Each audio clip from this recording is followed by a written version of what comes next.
community building, and we're sure glad to have this wonderful event tonight. We also want one quick shout out to the staff of Keystone Management who have helped a little bit of the facilitation on this. They work for the Tuscany Hills and have helped with a few of the things in facilitating. A couple of house cleaning things we'll do right away. First of all, can I have all the men wave the arm in the air first? All the men in the house? Men? Perfect. Okay, men, women, hold on a second. Men, your bathroom is right over here, okay? And all the ladies in the house, right behind you. I'm not going to tell you where to sit. You already figured it out, okay? So, we're going to go ahead and tell you a little bit about how it's going to run. Each of our candidates is going to have 10 minutes to speak with you. They'll have the opportunity to share their ideas, their vision, and I will cut them off at 9 minutes. And that way they'll have 30 minutes to wrap it up. So when all of us here, I'm going to play this so we're all in the same boat, okay? This is my timekeeper. I love these Apple iPads. So this is the sound. Isn't that nice? Then let me go to the big buzzer, okay? So candidates, we'll have you come up. Once you hear that, and if you don't hear, don't worry. When I stand up, you'll get the idea. We'll go ahead and wrap it up, and then we'll be able to bring on the next candidate, if that's okay. The last order, before we get started, we'd like to make sure that anybody who has one of those new cell phones, yes, can you make sure that they're turned off? Because it sure is disturbing for the candidates. I turned mine off already, so we're all good. Okay, so is there any questions before we move forward? Fantastic. Okay. Well, tonight we're going to start off with our. Let me get my computer here running again because that's where it's supposed to go. You can't help me, Siri. Okay. So we're going to be talking to California District 67 positions, and tonight we have as our current incumbent is Ms. Melendez. Okay, very good. And Ms. Melendez is a past City of Lake Elsinore City Council woman, and she was on the council from 2008 to 2012. Currently in the state, in her capacity, she has multiple responsibilities. She's a vice chair on 2 different committees, public safety and insurance, is that correct? And then additionally, she sits on 2 additional committees, the budget and transportation. She does live in Lake Elsinore proper with her family, and we're sure welcome to have her here tonight. Please give her a round of applause for Ms. Condley.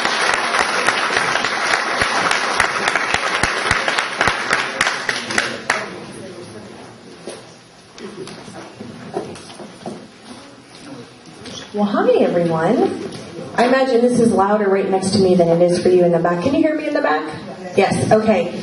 My name is Melissa Melendez. I am your state assembly representative for the 67th Assembly District. Very proud to represent you in Sacramento. I hope you think I'm doing a good job. I'm doing my best up there.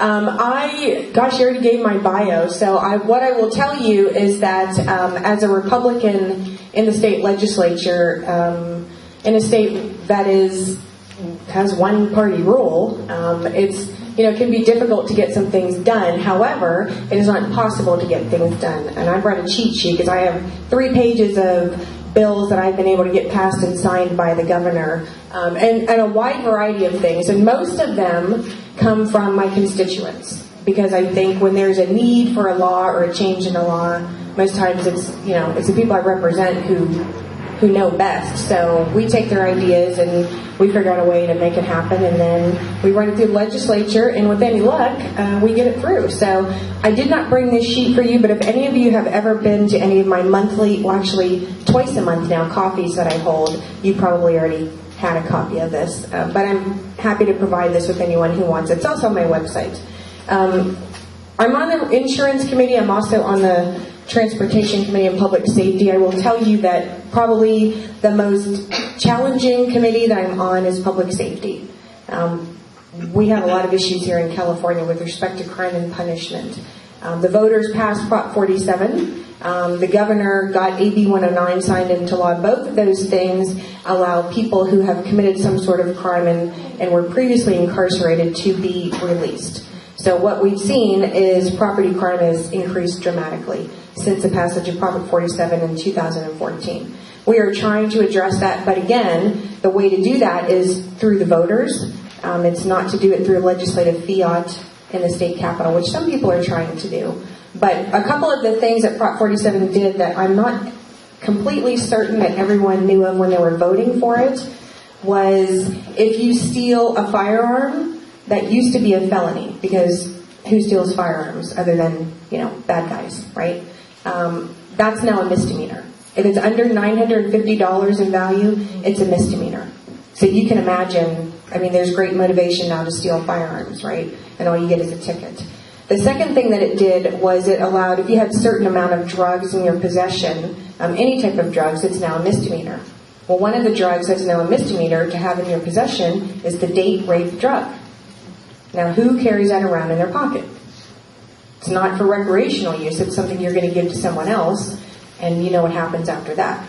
So those two things were passed under Prop 47. Those are the two things that I have been working for 2 years now to try to undo, or at least put it back before the voters to say, are you sure this is what you want?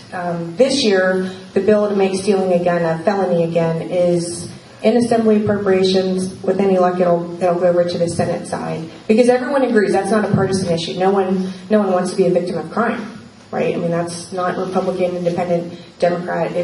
Everyone feels the same way. So I've gotten good bipartisan support on that. The date rape drug, that wasn't my bill. That was someone else's bill, but that bill got held. It died. It was held in Assembly Appropriations, I believe, and that's where all good bills go to die. Sorry, that's what happens. The other, let's see here, let me put this up here, because I don't want to read through all of them. We had a bill that, I have one currently actually that addresses Megan's Law you might be interested in.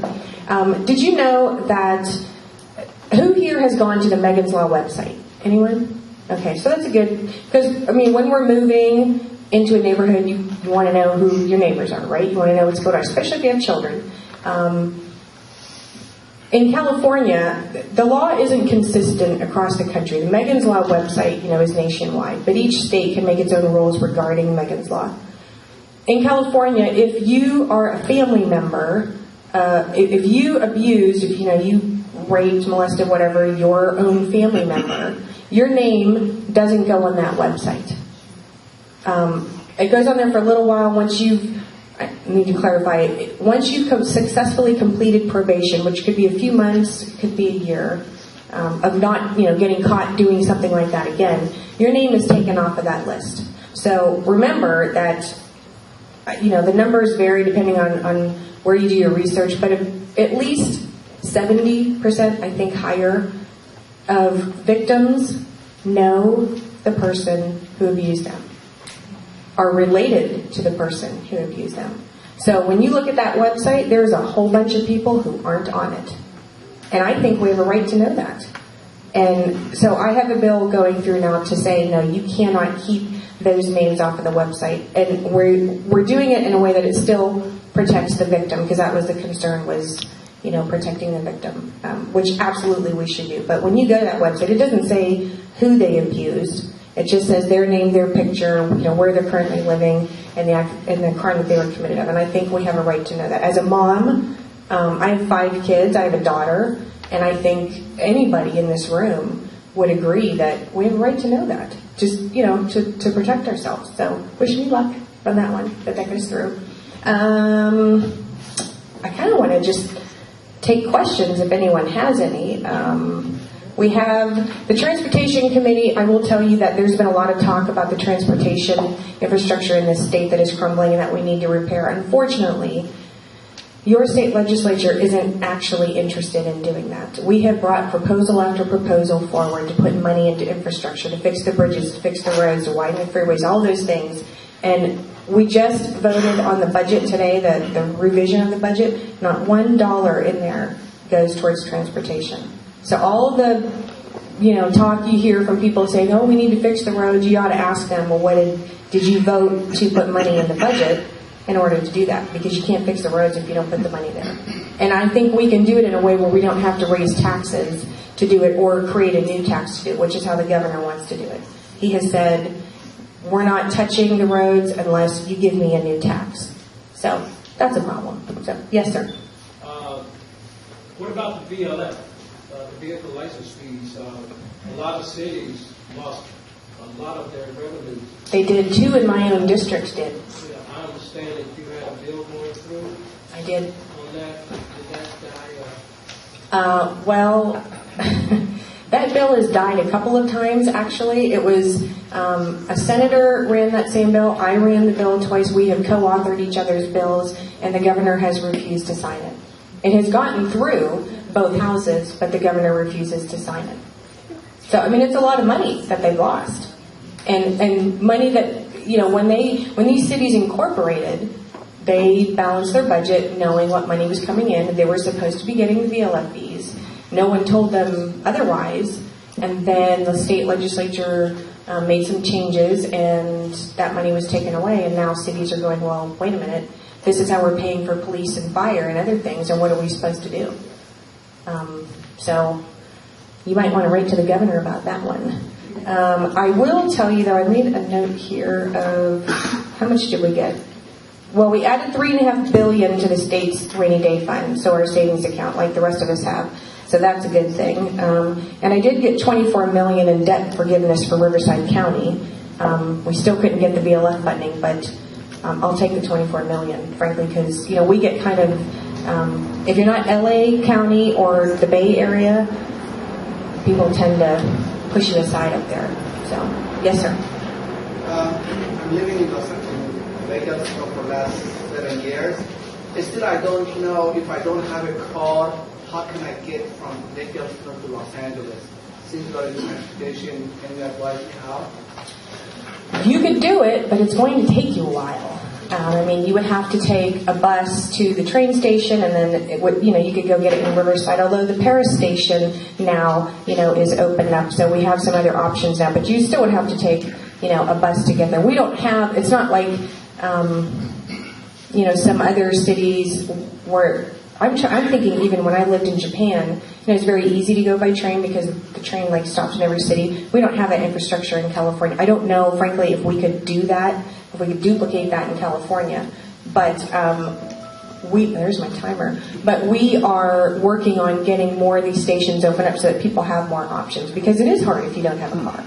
I mean, you know, and it's a big state. You know, now the governor has his high-speed rail program that he wants to do, where we're putting billions of dollars into this program. We have no train, we have no tracks, we have nothing, but billions of dollars, your money is going to fund this project, where as a Republican I was saying, well, how about this? How about we have shovel-ready jobs right now to, you know, build roads and put infrastructure, and why don't we just take that money that not building a train and put that right now today into fixing these roads and expanding them and making more options available for people, and he won't do it. But more than roads, we need transportation. Yes, we need more ways for people to not have to sit in the 91 freeway traffic. I'm for that. And I'm getting the hook. He's pulling me off the stage here. So I just want to thank you for your time. This is a big group. I think this is one of the biggest groups I've ever seen here, actually. So everybody's pretty engaged. I know it's a presidential election year, so people are a little more amped up. But I do want to thank you for your time. I want to tell you, honestly, it is a huge privilege to represent everyone. And if you have an idea for legislation, please send it to me, because you just might see your bill in print next year. Thank you. Wonderful.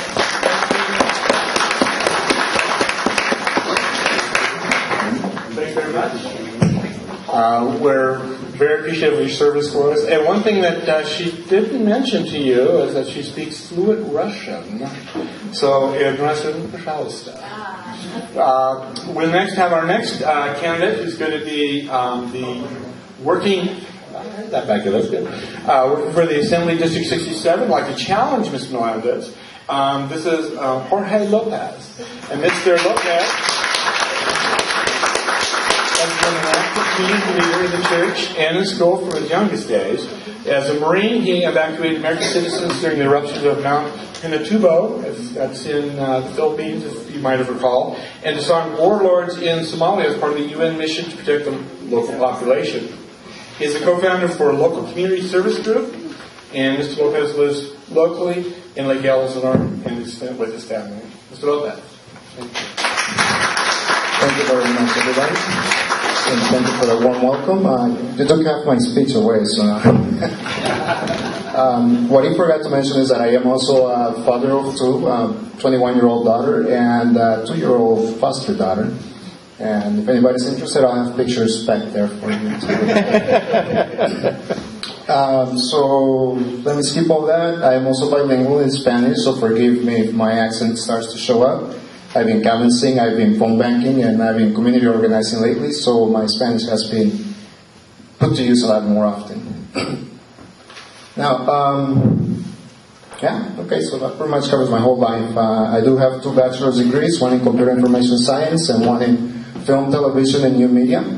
And I did manage to graduate magna cum laude while working full time. What the 3 issues that I have is I think somebody mentioned before that we have criminals going into jail and coming out kind of early. So I'm proposing that we do offer free tuition college for everybody, so they don't end up in jail and they actually have a job to go to instead of committing crimes. I like to say, I like to provide college, not war and not prison, for the same reason that I don't think that people should be joining up the service just so they can get an education. And obviously, a lot of them will not make it back because lately a lot of our representatives are voting for war, and we're probably going to have another one in the next 4 years. Not a prediction; it's just foreseeable. One of the other things I would like to do once I get there is to provide universal health care for everybody.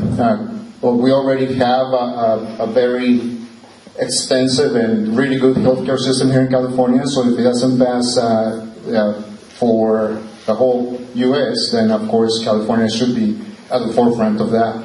And a lot of people say, well, then how do we pay for that? Well, if you're paying $15,000 right now, maybe pay $500 instead. And that will cover everything. There will be no out-of-pocket expenses.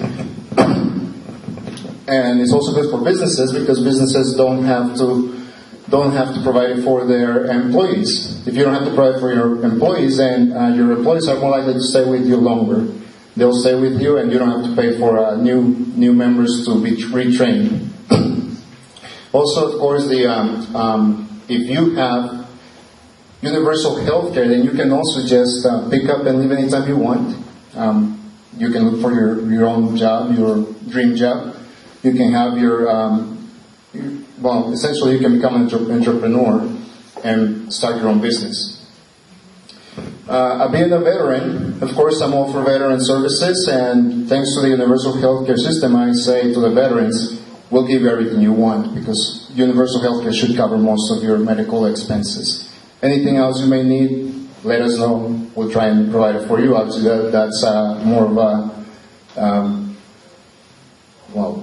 a Team Sheridan thing. But whatever we can do here in the state, we'll do it here. Local jobs are the biggest thing. As I said, I'm a community organizer, so I've been going back and forth throughout the whole county here, my district, my future district here. And the biggest thing that I hear is that everybody is afraid of losing their jobs. And then I hear other people saying that they're wasting 4 hours a day just traveling to a job, to a good paying job. So what I would like to propose is that, and of course once I get to Sacramento, I'll have allies there to be able to pass these things. But I'd like to propose that we start using the sun energy and the wind energy and have good environmentally clean services here. Jobs for everybody. We have a very highly educated electorate here for all purposes. That didn't used to be the case about 10 years ago. I hear complaints from employers that we didn't have that here, but Now that we have them here, because they all came over from Orange County, I'm one of them 6 years ago, we have the opportunity to give them the kind of employees that they need to make a good paying job for everybody. Also, I heard you mention mass transit earlier. My wife has the same issue. My wife doesn't drive. So whenever she wants to go anywhere, it's got to be me or Uber or somebody else that takes her there. But that shouldn't be the case. We should have mass transportation. We should have the high-speed rail coming from San Francisco all the way through Orange County and taking everybody to Las Vegas and have them pay for some of that too. Because if we can do that, and as somebody else mentioned, every 7 minutes, you'll have a train coming to the station. Every 7 to 10 minutes. Let's say every 15 minutes. That's still a heck of a lot better than having to spend 2 hours on the freeway. So we should do that. We have that. We already started collecting those funds. We have the money on the surplus. We have surplus on the budget. So why not start using it? Why not start getting it ready, getting it out? I know that it's going to take 10 years, maybe 20 years to get it completed. But if we don't start now, we'll always be going to keep pushing it back. Obviously, the more I like to think that the problem is not so much the taxes that we already pay. The problem is that we're not getting our value for it. So we need to make sure that we make them give us what we need. Healthcare is one of the biggest things that we all need. Whatever stage in our age in our life, we always need healthcare. Obviously, tuition-free college would be great for ROP for people that don't want to go to college, but they can still want to be trained as auto mechanics or whatever else they want to do. Having good paying job that always gives you the security to be able to keep your family safe all the time. Now, as far as, and I know this is an issue that's more of a for my female constituents. I have a daughter, 21-year-old, so of course I wanted to be able to make the same amount of money as my 21-year-old boy if I had one, if they're doing the same job. So I'm always going to propose something that is going to make it easy for people to know make it easy for them to discuss the kind of wages they're using. If it has to be a pay scale, then that's fine. But these are the kind of things that we need to be able to say, to a single mother, yes, you can still raise your whole family in just your salary. Women's health, of course, and by that I mean pro-choice or whatever. Obviously, being a Democrat, being progressive, I believe that it's a woman's choice to do with her body as she pleases. It's between her and her God. And of course, that's what us guys believe in also. It's between us and whatever our problems is. One of the other things we have, environmental issues. Being a Democrat, of course, I am an environmentalist. So I don't believe in having jobs that are going to pollute our water or our air. For the most part, there is no need to do that. There's no need to be using gas anymore. Well, let me rephrase that. Obviously, we all have electricity. I have solar panels, by the way. And I actually pay more on my solar panels than I would have paid in using electricity. But the reason why I'm doing it is to show that I am an environmentalist. I'd rather pay to save Earth than not. It's not a good situation that we are in right now. I think last year we had the hottest year on record, and this year is not even worse. So one of the things that I would like to propose once I get there is that we do give incentives to change our landscape to desert style. Maybe even give an incentive to start closing pools out here because so much water is wasted there. Possibly start getting more dams into the place so that when El Niño actually happens, which didn't happen this year, sorry. So when it actually happens, we have a way to conserve the water. There's a lot of things that we can do, but you can't get them done unless you have the allies in the assembly. And the only way you're going to get an ally in the assembly is if you send somebody that's from the same party, essentially. And that's been shown even at the national level. I think I'm the guy that can do that for you. So please, I'll be out here. You can come grab a card. Yes. I've lived in the community for 18 years, and I've noticed that, as I've been here, there's been more and more mining going on in the community. There's an awful lot of air pollution. I know when I vacuum on my carpets is this powdery gray material, and it's going into my lungs. And I get older, and I get more and more, and I see more and more of my kids with asthma conditions and all this. If you got to the legislation, got to be our legislator, would you look into the air quality issues and the amount of effect it has on our lifestyle and our health style in this community? I think it's a real problem. Yes, that's a definite yes on my part. Obviously, the quality of life that we all have, we're paying high taxes because we want the quality of life that we deserve. Not just for ourselves, for our kids, and in some cases for our own pets, because now pets are so big that they're also out there. They're out in the backyard, they're sniffing all that out. Needless to say, I'm also pro animals. I'm a progressive, also I can tell you. So please send me there, and I would appreciate your vote. Tell everybody to vote for me, and more than anything, more than your donations, I'd like your vote. Thank you.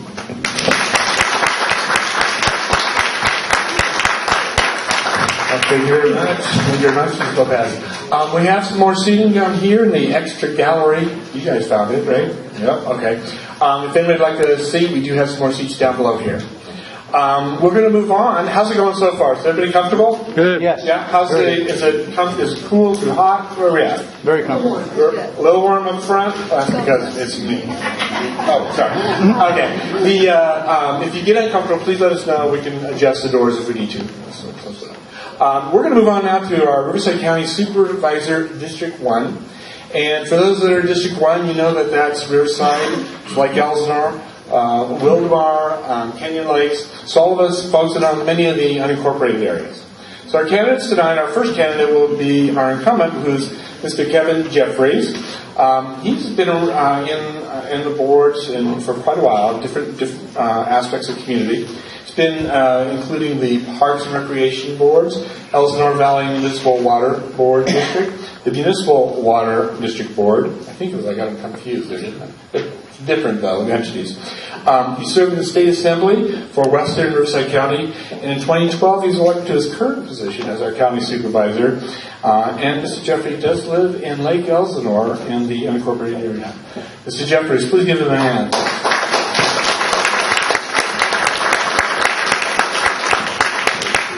Well, thank you for the opportunity to speak to you this evening. I really, really do appreciate it. It's such a beautiful community. I moved here in about around 1971, give or take. I had family move out here in 44. When I got here, there was about 300, maybe 400,000 people in Riverside County. So we've only added about 2 million people since then. Went to school here, Machado Elementary. They call them now middle schools. It was a junior high back then, downtown Elsinore. Elsinore High here now in Wildemar, Mount San Jacinto, RCC. Met my wife. Where's my wife? My wife, Chris, is back there. Met her here locally. We raised a family and have never left. Really, really do love the community. And most of all, I thank all of you, for at least those of you that were here 4 years ago who helped elect me to office 4 years ago. I actually do thank you for that. And it's been quite a ride. As was mentioned, I had served in the state legislature for 6 years, and my wife and I flew up to Sacramento every Sunday and flew home every Thursday afternoon, back and forth. Served with Governor Schwarzenegger, well, sort of a governor, mostly a movie star who was a governor. When he'd come out of his office, I hate to digress, but when he'd come out of his office, the TV crews, the satellite trucks would line up in the hallways just to have him give a speech, and it was just insane. And then Jerry Brown got elected as governor shortly after that, and we actually called him Grandpa. He was just a really involved guy. He had a lot of history here, and I want to mention this. The reason I'm bringing this up, our current governor knows a lot about Lake Elsinore. He specifically asked me questions about Lake Elsinore when I was up there, because his father helped fill the lake back up with water when it went dry, or really close to dry in the late 60s or early 60s. And so Jerry was out here as a kid, I guess, sort of, kind of, and with his dad, and he knew a lot about Lake Elsinore. Quite surprising. You want to know what happened to old Mayor Frank D. Pasquale, who was here, and some others. So we have a governor who actually knows we're on the map here. So if our drought continues for a couple more years and our lake starts to dry up, we need to go visit the governor again and say, hey, repeat what your father did for us. Get us some water here. So, sorry to digress into that, but I thought a little history you'd like to know about. I served in the community here, Riverside County, as a volunteer firefighter for 29 years. Loved doing that, loved serving the community. Learned a lot about Riverside County, chasing fires all over the place. And it's just part of my service to the community. I got elected as a water board member in 1990, give or take.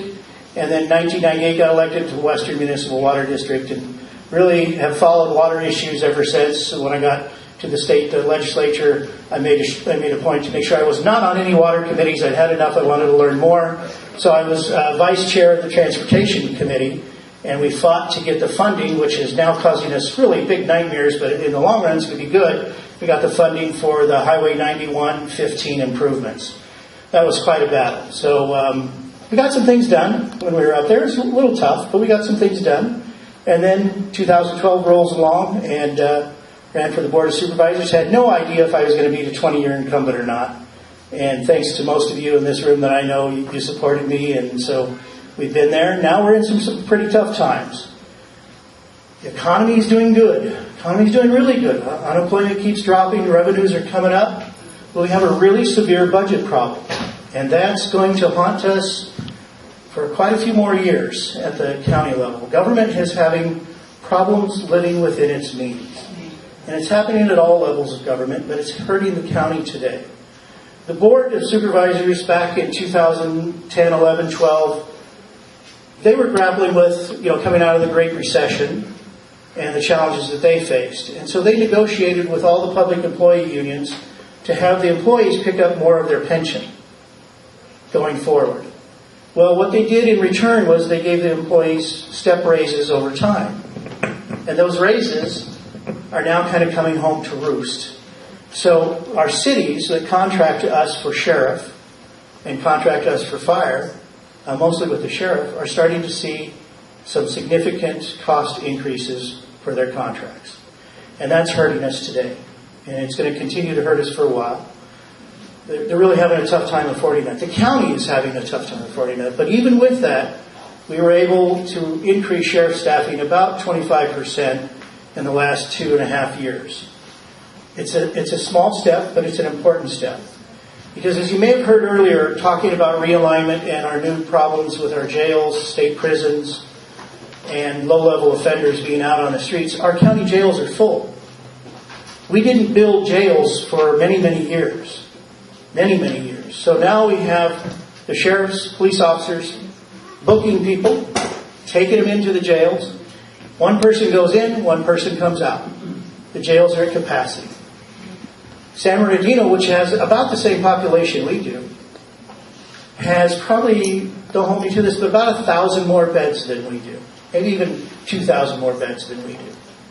So our challenge is getting some jail beds built. We're doing that. We've approved the construction of a new jail out in the Coachella Valley so that we have less offenders who will be back out on the streets. Because that's a problem in many, many of our communities. The deputies arrest them, they book them, they're back out on the street the next day or that night. So we're trying to tackle that. We could hire some more deputies, but until we have room at the inn to hold the individuals, they're back out on the street again.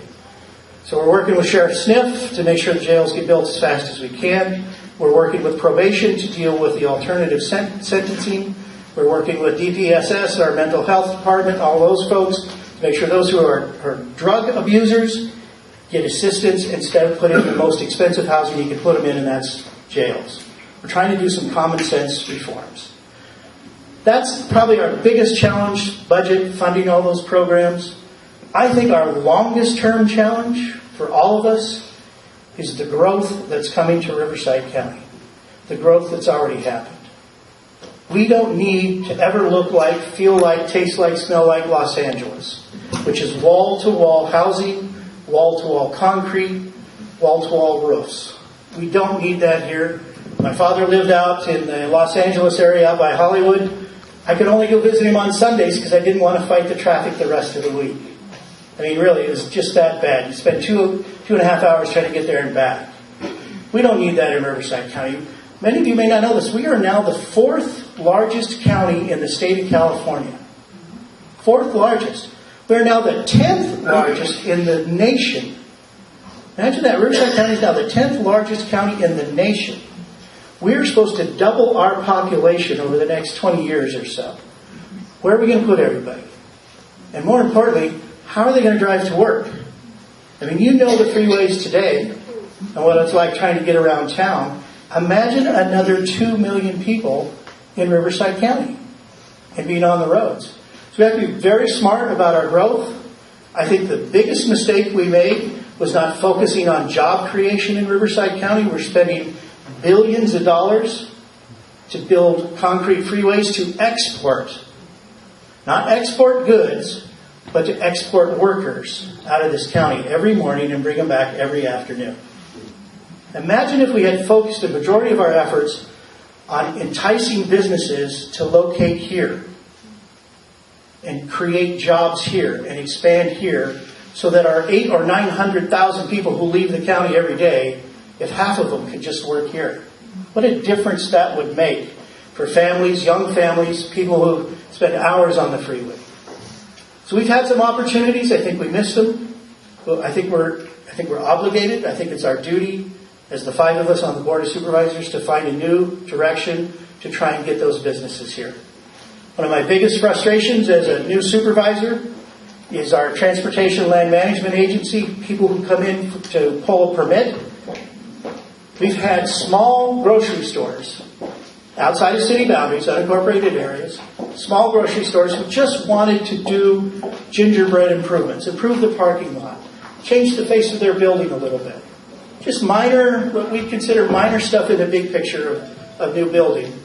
It has taken some of them 6 years to get their permits through the county, spending $30,000 and $40,000 and still not having a permit.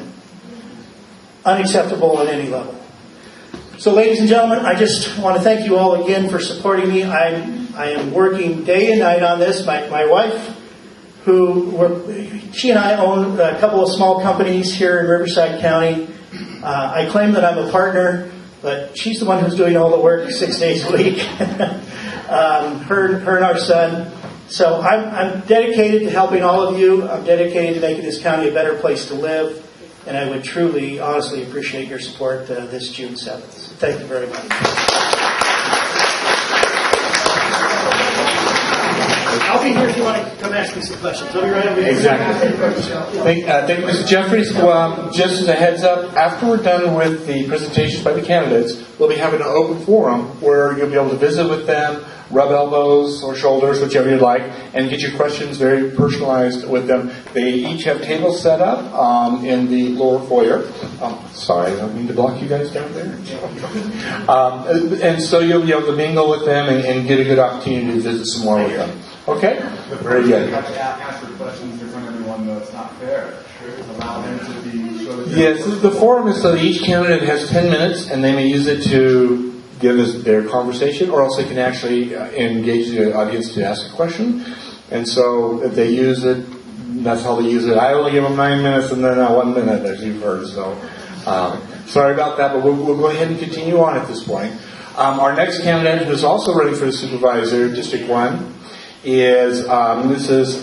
Britt Holmstrom. And Ms. Britt Holmstrom is a longtime observer of the Riverside County Board of Supervisors. She is interested in seniors, veterans, education, decreasing traffic, and providing better buses and transit options. And we'd like to turn the time over to you at this. Ms. Holmstrom, please give her a hand. Thank you.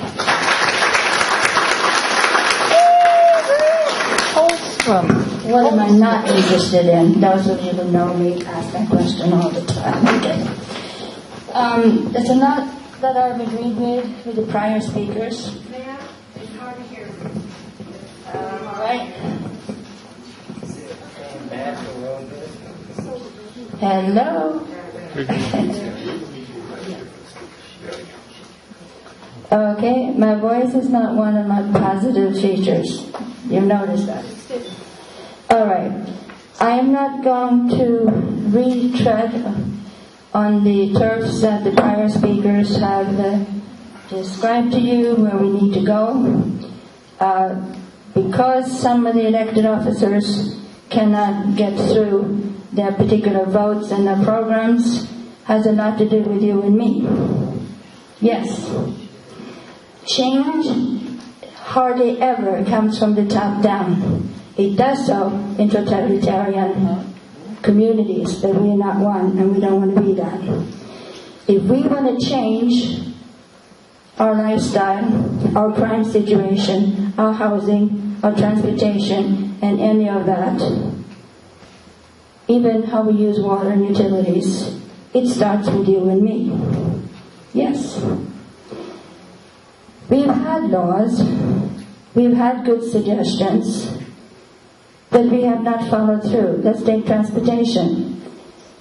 In the 1960s, actually in 1950s, I came from Europe, they had a very effective public transit in just about most of the countries there, even in South America and certain places. We knew that. Our elected officers knew that. But we didn't want it. We were too egotistical, too selfish in most of the communities. So we turned it down. We didn't become active. It was our fault, really, because we did not go to the voters. So, before you say it's the elected who are at fault, look within ourselves. And we've got to go there over and over and over again until our communities get to be the way we want them. Our elected officers can only do what you and I allow them to do. If they do otherwise, we sue them. And that's not right either, is it? No. So, I agree with a lot of the things that even my opponent, Mr. Jeffries, he's not an opponent of mine for all aspects, no. I've agreed with a lot of things, but he can't carry it out because he's not the only one that votes on the panel, is he? Right. So, whereas you think, Mr. Jeffries, I'm your enemy, I am not. I would like to be your co-worker. Whether I'm in charge or you're in charge, we are all supposed to be working together. Okay? Now, alternative energy, yes, we got to go for that.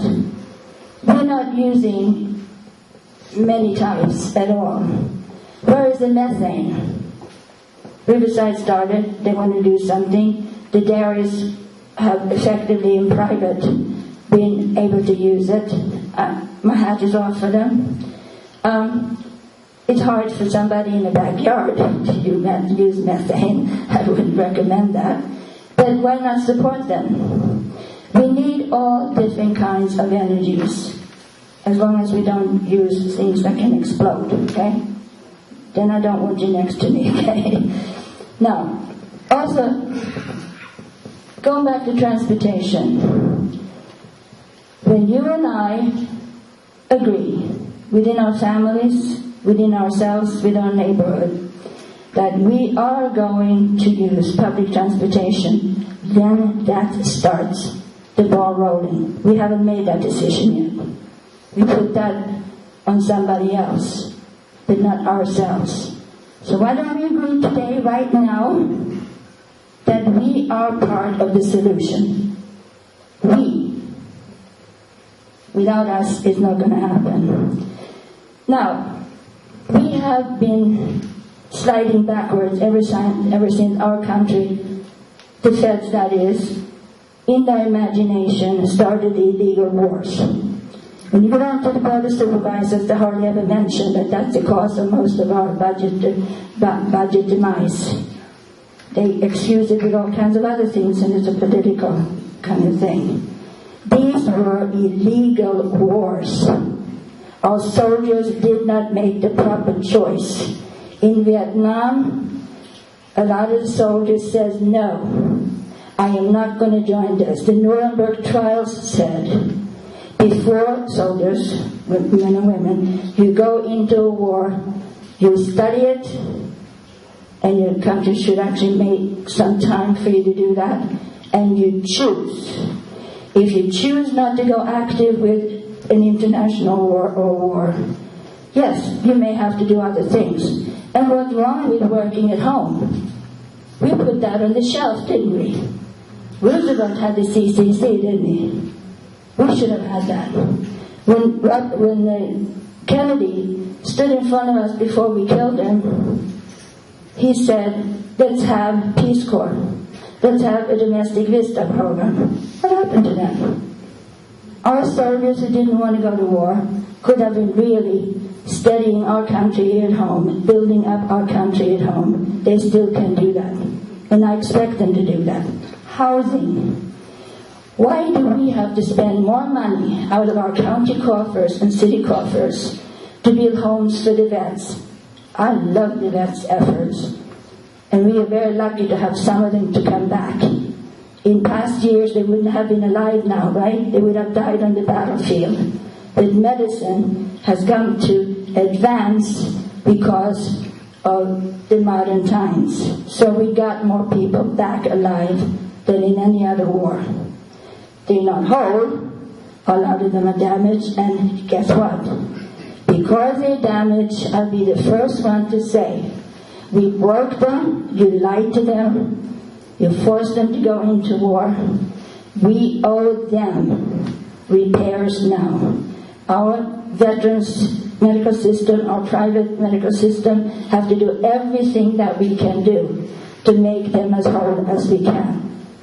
Now, privately, I belong, all my efforts go to Veterans for Peace. You may not have heard of that, but it does exist, and I urge you to join it, okay? Not Veterans for War, okay? Not robots for war. Veterans, human beings, to decide to create peace all over the war, all over the world. Join us in that effort, okay? Now, I'm not going to cover all topics today. I've given you quite a lot to think about. I'm thinking about it 24/7. I'm acting on it 24/7. So, this is our world. I don't have any kids. The world's kids are my kids. Okay? Why do I say that? Because what difference would it have made if I ever came on this earth if nobody comes and works forward on the survival of the earth? We got some things to do here. We have to go up and go out and respect other species of life too. We're not doing that yet. We're still meat eaters to an intolerable degree. If you can't do total vegetarianism because your body doesn't tolerate it, go part way. There's nothing wrong with that. That shows some respect for other life forms. I asked Tuesday for the Agriculture Department to have an educating function for the Board of Supervisors and us. I want the Agriculture Department that is in the basement of our Board of Supervisors to come up and surface once in a while, and not just come at crisis time with mosquito, poisoning. I would like them to teach us the value of all the insects that support our lives. Without insects, you and I wouldn't be here right now. We would be dead. And we will die if we don't. I'm not talking about eating them. You can do that if you want to. I'm not going to do that, okay?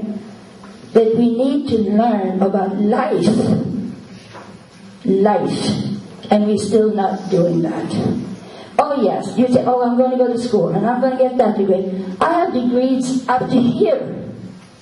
I paid for all of my studies myself by working. Does it matter? No. What matters is what I learned. And what matters is what you learn, not your degrees. So don't get hoity-toity and elitist, because I won't respect that. But I would absolutely enjoy talking to you about life and facts, okay?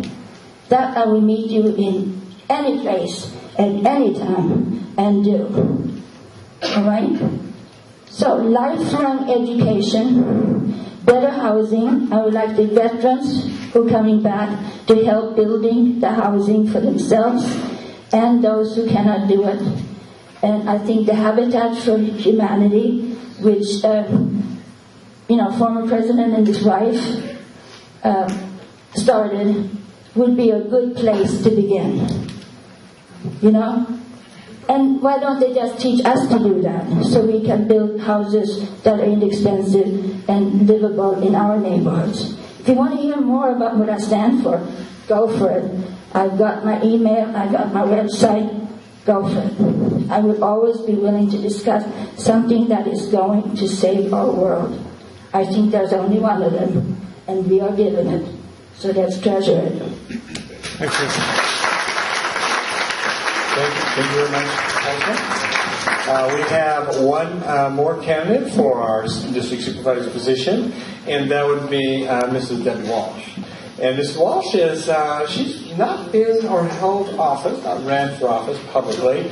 However, she has been involved in the community for many years, and specifically for District 1, where we're all at as residents. She's joined the staff of then Commissioner Bowser as Bob Buster, and I have him on, sorry, as a legislative assistant. Well, that's where she got some of her good background, because in that capacity, she's been involved in areas of fire and sheriffs, the Office of Aging, planning and transportation, building safety and services, as well as been actively working on land issues in her local Mead Valley community. So at this time, we'd like to welcome her too, and give her a big warm welcome. I'll try not to hold this thing quite so close to my mouth, so you guys can appreciate it. I want to thank the Lake Elsinore Citizens Committee for inviting me here, and I'm sure grateful to see everyone here today and meet everybody. We've got a wonderful place up here in the hills, and it's absolutely stunning. So we have a lot of things going for you up here. And this is the first time I've been up here. But I did work for Bob Buster for 5 years, and I actually worked down in the Lake Elsinore office and then down in the Wildomar office that we moved over there. And I really enjoyed meeting the people there, working with all the residents and working on their concerns. There's quite a few of them. And so one of the things, I've lived out here in Riverside County for over 30 years. And I've worked as a volunteer most of that time. And I've worked mostly in Mead Valley and Lake Matthews and Gavilan Hills area to preserve the rural area out there and the open space and the lifestyle of the people out there. I worked on a community plan, and we actually put in hundreds of trails in our area, and we preserved that area for a rural lifestyle. And that was up in Gavilan Hills too. So you're over here and you have a lot of open space, and that's something that I think we can all appreciate very much. And so that's something I've worked for 30 years to do, and fought many battles with the county myself, so I understand how that works. But you have to work on both sides of the fence. You have to see, from both angles. But at any rate, I think the biggest problem we have right now is the county budget. Right now, it's pretty much close to, I think, closer to $100 million in the red. So that's just not going to work, because that's going to impact every single one of us. All our county services are going to be impacted. And if they keep taking money out of the reserve, which there isn't that much if you're going at $100 million a year, then that reserve money is going to be depleted, and that's going to affect our bond rating, which means that we're taxpayers here are going to actually have to pay more money towards our taxes are going to be used up even quicker. And so we have to stop that. And one of the things we can do is we can create real jobs. It hasn't happened for several years now. Real jobs here in Riverside County. We've got to bring them in here. And the way we can do that is we now have the Ontario Airport, as everybody knows, is now in local control. And we can work as a regional. You have to work as a supervisor. You have to work as a regional person, working with everybody from other supervisors in other counties, such as San Diego County, Orange County, San Bernardino County, and especially San Bernardino County, because that is the Inland Empire. We have to bring up our image, and that's one thing that we have to do, is just, instead of the county right now, what we have is the state of the county. We have that every year. We spend millions of dollars, and supervisors are actually promoting themselves. Instead of promoting themselves, we actually need to promote the county. So that's something we need to do. Take those videos, instead of videotaping the supervisors, we could be videotaping all the things in the county. We have tons and tons of resources in the county. We have one of the biggest railroad museums in the whole entire United States here. People don't even know about it. And there's all kinds of different things that we have here that we need to promote. And we need to clean up our areas out there. We need to work towards helping people clean up their own properties instead of being like code enforcement, for instance. Instead of having a heavy hand, they need to work with people to clean up their properties. And that's something that we had started quite a while ago, and it was working pretty well. So another thing that we have, let's see, crime. Crime is up substantially. I think we all know about that, especially with Prop 47, AB 109. We've got a lot of people coming out of these jails, and we only have 7 deputies patrolling the unincorporated areas. So what I want to do is we need to bring back the COPS program, and that is something that we can do through federal grant money. That's very important. We have got to get the crime under control. We can also create more and more of these programs for these people so that they're not going back into the jail. So things like education. A lot of these people, frankly, aren't educated. They, a lot of them just haven't even got through high school. They just have middle school education. So therefore, the key is to get them educated and give them a work ethic. So there's a lot of things they can do besides sitting around in a hotel room, for instance, and or becoming homeless and then creating more problems from everybody else. It's more cost efficient, actually, to rehabilitate them.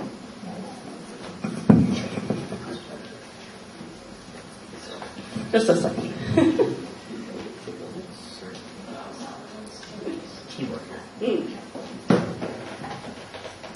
Sorry about that. My mouth gets a little bit dry after a while.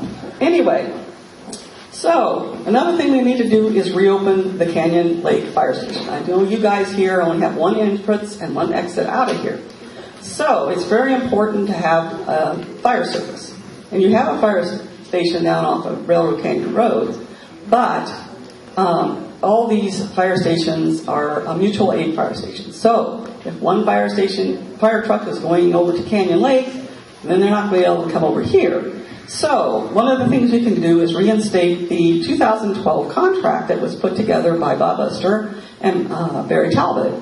And that was where 3 of the different supervisors, including Bob Buster, because they all live in very close proximity to Canyon Lake, got together and they used SID funding, or they can use other funding, but mostly SID funding. And they put in, I think it was like a little over $250,000, which isn't a lot of money. And they were able to keep the fire station open. And I would certainly do that, whether it was a $250,000, perhaps even a little bit more money, because it's very important. Public safety is like the number one key thing for me. I've actually had fires that swept over my house. So I understand what it's like, especially when you're living up in the hills. I live in an area that's near the hills, and you have brush fires, and they can come over pretty quickly, out of control. And if you don't have a fire truck pretty close to you, it can be really a problem. I think we had maybe 20 or 30 fire trucks, and we had a plane with fire retardant actually dropping in on our house. So it is a big problem if you don't have a fire station that's open and keeping them open. And that's another thing, of course, that we need to do. And another thing, of course, is the recent land swap that we had.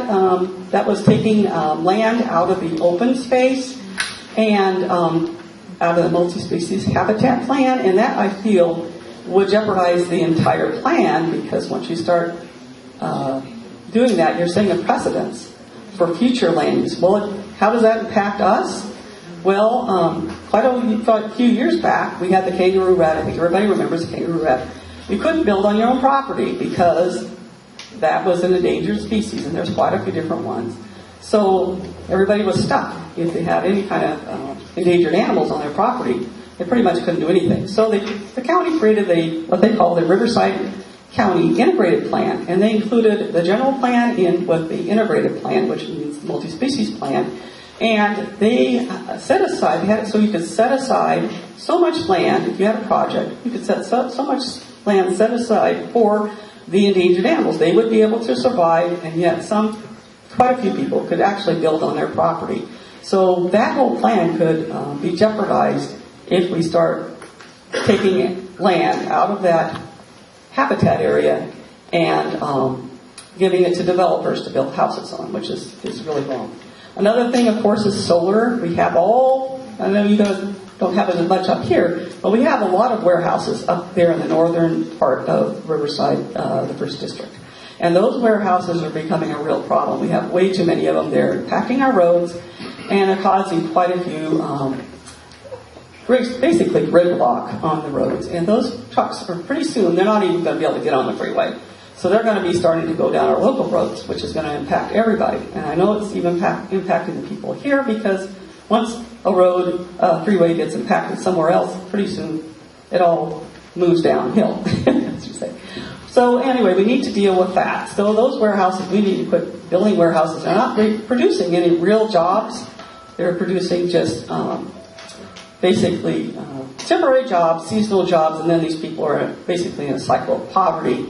So we have to create real jobs, high-tech jobs, and different things like that, which we can certainly do by working as a regional entity with the county and all the other groups to help bring that here through the improvements around the Ontario airport. I think that's pretty much it. And of course, if anybody has any questions, they can certainly call me or talk to me after the meeting today. And I appreciate your time, and thank you very much.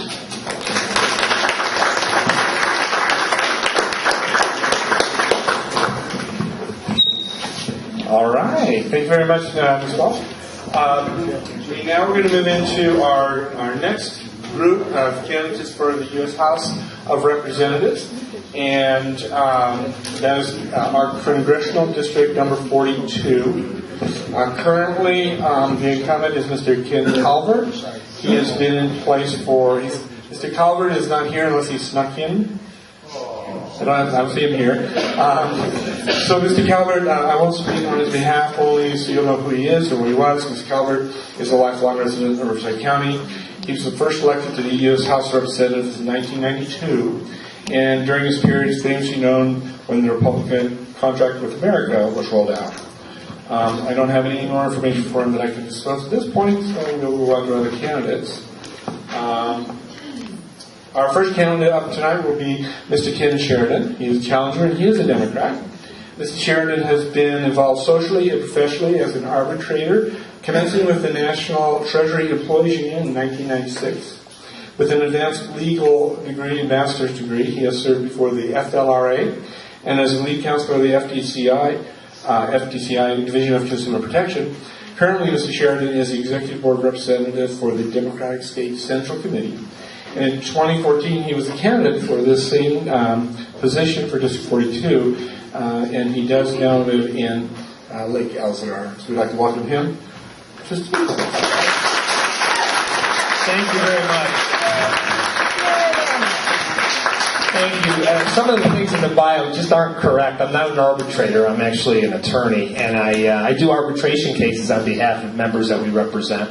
And I work for NTEU, National Treasury Employees. I've been with them for 20 years. And I have worked against the FDIC, and I've worked in front of the FLRA. It gets a little bit confusing, but that's what I've been doing over the course of the last 20 years. Before I start, I want to say thank you very much to Dan Baldwin for holding this. This is a terrific opportunity for us to stand in front of our constituents or our future constituents and say hello and let you know what we stand for. I actually live not too far away from here, about 300 yards up the street, so I walked down. I also want to say hello to folks down here. Hello, everybody. And I want to say hello to my team. We have quite a few people here from the committee to elect Tim Sheridan to Congress. Allison Dell is my campaign chair. She's here somewhere. Allison? Over here. There she is over there. We also have my vice chair, Thetis Presley, who's here. My treasurer, Cindy Peterson, who's here. My voter registration director, Suji Fox, who's back there. And I'm very proud to announce my newly appointed field director, Maha Rizvi, is here as well. Welcome.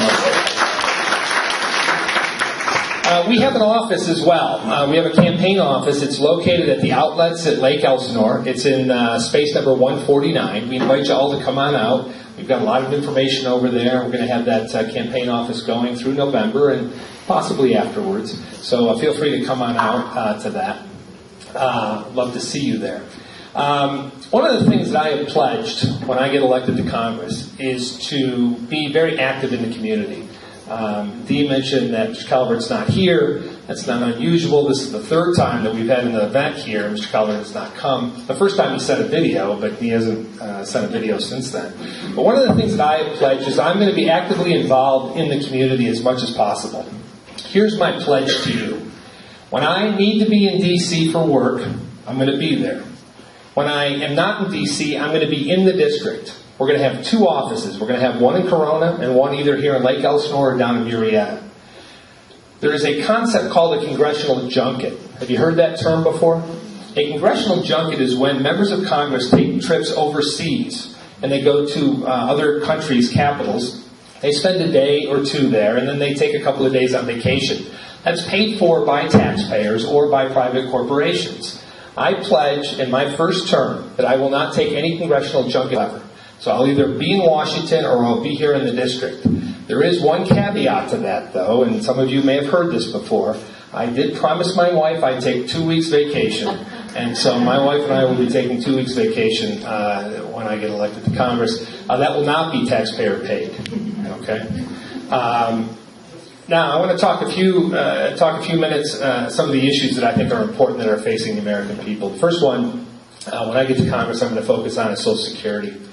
How many folks here are on Social Security? This year, quite a few.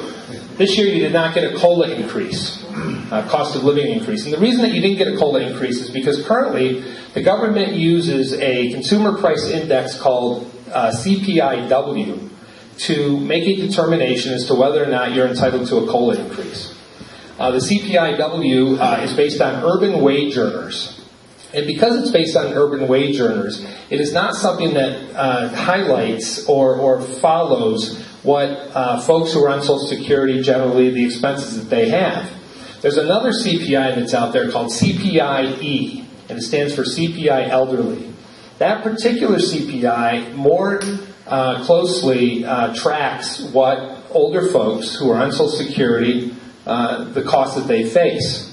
When I get to Washington, one of the things I'm going to propose, and that I'm going to be a supporter of, is changing the current CPI from CPIW to CPIE, so that those folks who are on Social Security will more likely get a cost of living increase every year.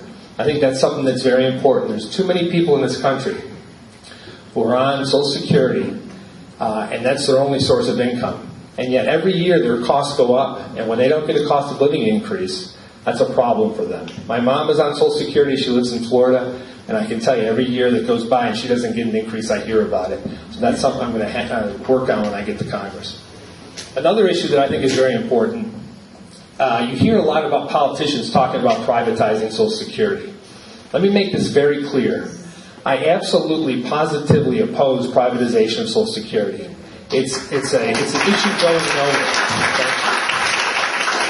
You hear politicians talk all the time how Social Security is going broke, it's not going to be around when we get older. That's just false. Let me talk a little bit about why that's the case.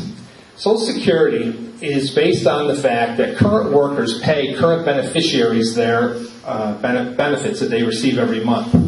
So you pay 6.2% on your first $118,500 that you earn every year. Okay? Your employer also pays 6.2%. If that money is used and then given to beneficiaries, if there's more money in the system that it takes to pay the beneficiaries, that money is put in what they call a trust fund. And that trust fund has been building up over the course of the last 30, 40 years. Currently, if Congress doesn't take any action on this, the trust fund is going to begin to start losing money in 2019 and will eventually be broke by 2034. What will happen then is people will still get their Social Security benefits, but they just won't get the full amount. In that situation, that's not a good thing. We can fix that. And one of the ways that we can fix it is simply to make a change in the way that people pay their Social Security tax. One of the issues that is talked about quite a bit is a donut hole provision. So essentially, you still pay 6.2% on the first $118,500 that you make, and then after that, you don't pay anything up until you make $500,000, and then you start paying again after $500,000. That would fix the issue that you hear about politicians talk about all the time with respect to Social Security going broke. That's something that we need to send people to Washington who will be willing to stand up and make those tough decisions. And that's something that I will do when I get to D.C. for Social Security. It's a great program. We got to keep it out of privatization. We see all the time, the stock market goes up and down. If we put that money in the stock market, it's very likely that, it could lose value, and that's not a good thing. So that's one of the issues I'm going to focus on when I get to Washington. Another issue that is just strangling our country is student loan debt. Currently, you cannot get a student loan for anything less than 4.29% interest. You can buy a house for 4% interest. You can buy a car for 0% interest. We should not be charging our students who go out and try to better themselves by going to school 4.29%. It's just too high. And that's a fixed cost over the course of the loan. So one of the things that I think is very important that we do is the Congress stand up and lower the interest rates for student loans. Do you realize that the federal government actually makes money on student loans? And that's not acceptable in my view. Moreover, student loan debt is so high, it's over $1 trillion, and it just strangleholds people that get out of college. They get out of college, they have $30,000, $40,000 worth of debt. They can't afford to go out and buy cars, they can't go out and afford to buy houses, and that's not something that is beneficial for the country. And so that's something else that I will focus on when I get to Washington. Another issue that I think is very important, regardless of whether or not you believe that the wars are appropriate, we need to take care of our veterans. When they come back from war, we need to stand with them and make sure that the VA is funded enough so that they can receive the benefits that they otherwise are entitled to. That's another issue that we see constantly. Veterans having a hard time getting into the VA, and that's something that I'll focus on when I get to D.C. Congressman Mark Takano has done a lot of work for veterans. He is the member of Congress from the 41st District next door. He has endorsed our campaign, and I will follow his lead with respect to veterans. Other issues that I think are very important, bringing good paying jobs to this area, and also climate change. It's an issue that we need to face. Whether you agree with climate change or not, the bottom line is the oceans are rising and the temperatures are rising. It's not going to affect us, but it is going to affect our kids and our grandkids. And we need to make sure that we leave this earth the same way that we got it when we were born. And that's something else that the Congress has got to stand up and do. Again, I appreciate your time, and come on out and see us at Lake Elsinore at the outlets at Lake Elsinore. My name is Tim Sheridan. I'm running for Congress in California's 42nd District. Thank you.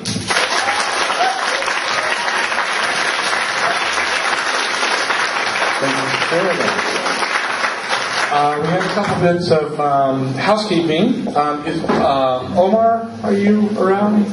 Are you? Okay. We have a couple of cars that are blocking and need to be adjusted.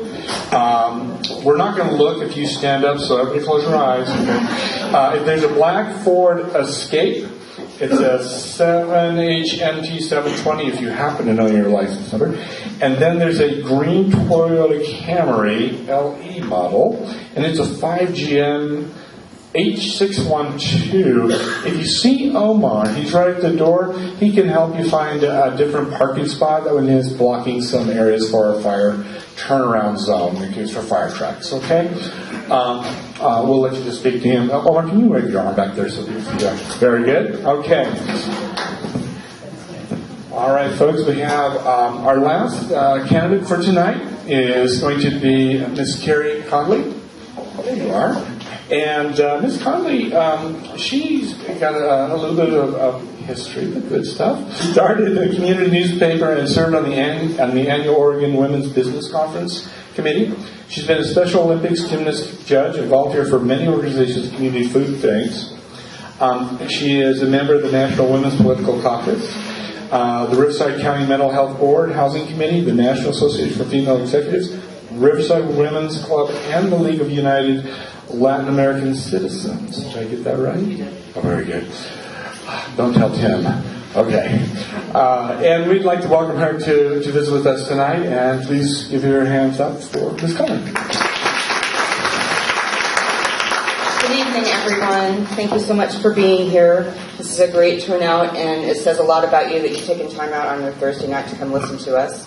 I want to thank all the other candidates that are here tonight, especially the incumbent candidates, because far too often our elected officials forget who put them in office and don't bother to have a presence in our district. So I really appreciate Assemblymember Melendez and Supervisor Jeffries for being here tonight.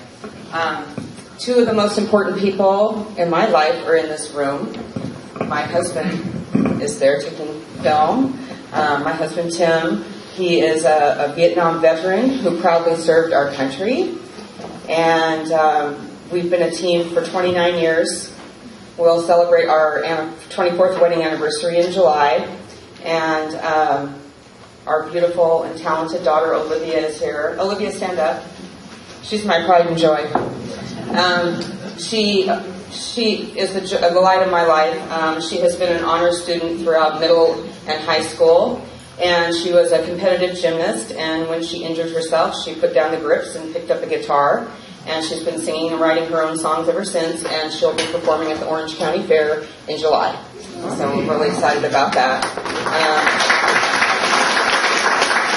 She influences me every day to work hard to make the future brighter for generations to come, and I love you so much. Daddy and I are really proud of you.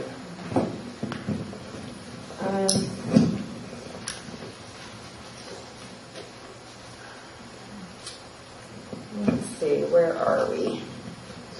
I'm a native Californian. I was born and raised in Lodi, California, San Joaquin Valley, and I've spent more than half of my life in this state, and this is my home. I'm the daughter and niece of police officers. I was raised around law enforcement, so when you're raised around law enforcement, you view life a little bit differently, and public safety is very, very important to me, as well as keeping our children safe at school.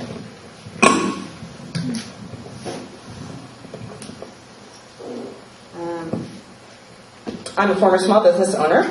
I founded and published a community newspaper and started a small graphic design company. Both businesses were certified as women business enterprises by the state of Oregon. I received a proclamation from Oregon Governor Neil Goldschmidt for my efforts to stop fraudulent youth employment in Oregon.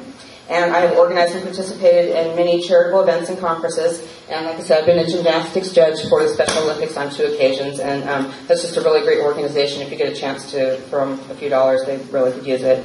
My commitment to education and safety of children has been recognized by several school districts, including the Elsinore School District. Last year, I was a finalist to the special appointment to the Riverside County Board of Supervisors. And although I was disappointed not to be chosen, coming that close gave me the courage and the confidence to run for Congress. I come from a military family. Many members of my family have served. My husband was served in Vietnam.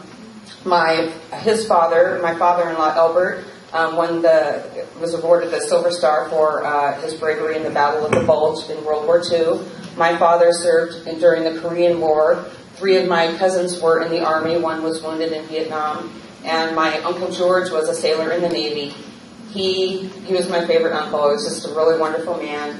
And he was at Pearl Harbor the day that it was bombed. He was on the ship behind the Arizona, and he swam through burning oil to safety. He also served on the USS Zane, which is the subject of Herman Wouk's novel, The King Mutiny.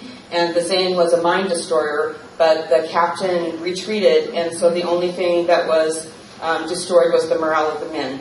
And when they returned to San Diego Harbor, the men were demoralized and emaciated, and my uncle and many of the men spent weeks in the psychiatric ward at Balboa Naval Hospital. And these deep physical and emotional wounds affected him for the rest of his life.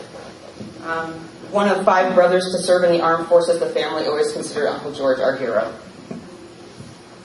So, veterans and how we care for them is very important to me. When one of our warriors takes their own life, it is our greatest shame. Ending veteran suicide is my priority. On day one in Congress, I will call for a select congressional committee on veteran suicide. I'm passionate about many issues, and far too many to talk tonight. Some of the other candidates have mentioned some of them, the environment and protecting Social Security. And I have some prepared remarks, and I hope tell me when I'm getting close, because I want to get to those. But I want to talk about, this is something that I heard a couple weeks ago, and it really bothered me. Former Arizona Governor Jan Brewer was on a talk show, and they were talking about women running for office.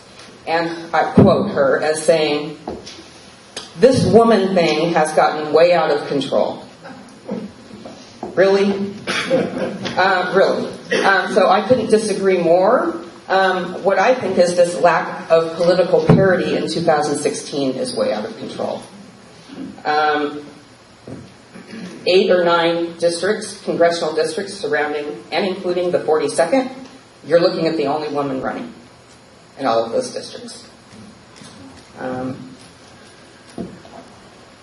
Women are awesome. We are the best multitaskers and networkers. We foster relationships and we work well together. We know when to stand firm and when to compromise. Women solve problems and get things done, and everybody in this room knows that. Women make excellent leaders. That is why it's so outrageous that currently only 19% of Congress are women. That's just wrong, and it hurts America's girls.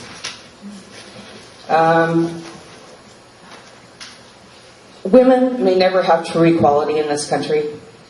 At the pace that we're going, it's going to take over 80 years, and none of us in this room will be here. Maybe my daughter. So I want you to know that you can count on me in Congress to stand up for women and make sure that our girls have a better chance.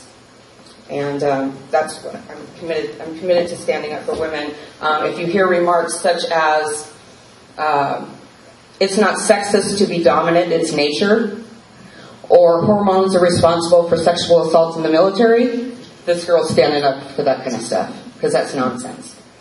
Okay, here are my prepared remarks. We are all living in a very important point in history. A time when our world is in great confusion, a time of crumbling economies and widespread poverty, a time of terrorism.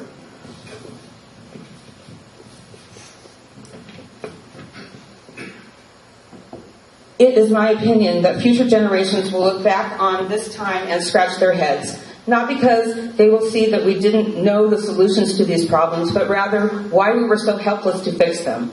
Why, in the face of mounting political challenges, could the people of this great nation not come together and solve them? Is it because we are not wise to these problems? Is it because we do not care? They will ask why we couldn't find peace and defeat extremism, why we weren't able to create enough jobs for the working class, why we weren't able to feed our nation's hungry children, and why have so many of our brave men and women in uniform who took an oath to protect our liberty and freedom died by their own hands. I believe the reason we cannot fix these political issues is because they are not political in nature at all. We live in a government system that has been bought. We live in an economy driven by Wall Street speculators. We are protected by a U.S. military whose decision-making is not in the hands of the generals, but in the hands of the weapons manufacturers. Our laws and guiding principles are no longer guided by the Constitution, but now by special interests and big money. Our future generations will wonder how could we have ever allowed our lives to be so taken over by institutions that are so disconnected to the common person. This, ladies and gentlemen, is why I'm running for the United States Congress, and it's the reason I'm running as an independent. It is my strong belief that if we are to take our country back, our government back from those who have stolen it, we cannot do it as members of either party. The well in Washington, D.C. has been poisoned, and as long as we continue to elect politicians from the two major parties, we will forever be electing officials who are part of a crooked Washington, D.C. system, bought and controlled by those that will never give us what we want. We are overtaxed and underrepresented, and if we want change, we have to seize the powers granted by the Constitution and take it back. John Adams wrote, "The jaws of power are always open to devour, and her arm is always outstretched, if possible, to destroy the freedom of thinking, speaking, and writing. The framers understood that absolute power corrupts absolutely. They knew that the day would come when the citizens would have to rise up and with the power of their vote overturn a corrupt government. Let's return the power to where it belongs, in the hands of the citizens. Let's make history by electing the first independent in Congress in California's 42nd District. I promise to work hard every day to earn your trust. My heart is in the right place. I humbly ask for your vote. Thank you, and God bless America.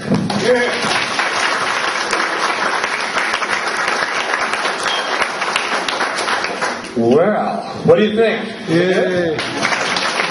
Should we do some more of these? All right. Let's give a great big hand for all of the candidates. They really did a great job tonight. Thank you for coming out. You know, we only build our citizenship by being involved like this, and we have to build those bridges, or we can't go forward, as each of the candidates has already said. So let's engage a little bit further. What we'd like to do is now invite you to part 2, and where you'll be invited to meet with the candidates of each of them. They'll be able to ask as many questions as possible, and just have some good old elbow rubbing. Let's do that. We're here until 9 o'clock, and if anybody would like to hang out afterwards and put away chairs, you can see me. I'd be happy to see you. Yeah, oh, great, super, that's great. Other than that, we also would like to thank you again for coming out and turn it over to you. Thank you very much.